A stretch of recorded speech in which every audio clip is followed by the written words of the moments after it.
Welcome! Today we'll look at how to collect a one-off payment using Direct Debit.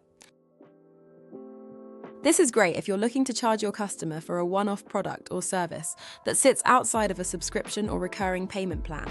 Once the payment is set up via Direct Debit, you're authorized to collect all future payments, whether that's one-off or recurring, without any further authorization. Let's get started. Imagine you run a gym and want to collect a one-off payment for an extra personal training session from an existing member. From the dashboard, select Create Payment. Go to One-Off Payment. Choose Existing Customer. Find your customer, let's say that's Leonard, in the drop-down list. Next, enter the details of what the one-off payment is for. And the amount? Choose when you want to collect the payment. In this case, let's choose as soon as possible. Click Create Payment, and this confirmation page should pop up. Your customer will receive this email notification where they can review and make the one-off payment. To check the status of the one-off payment, click on Payments in the menu on the left and click on the relevant customer. Here you can see the one-off payment you just created.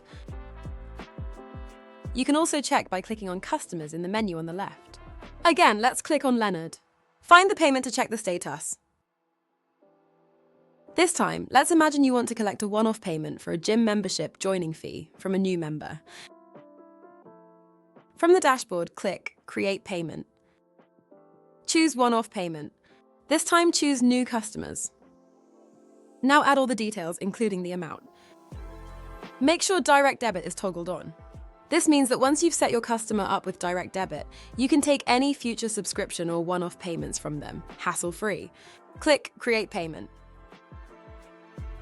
This is the payment link, which you can copy and share with your customers via email, WhatsApp, or SMS.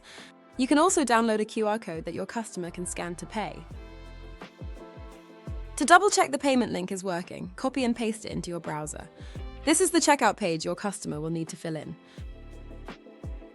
As before, you can check the status of all your one-off payments by clicking on Payments. Or go to Customers to find them there. And that's it. Thanks for watching.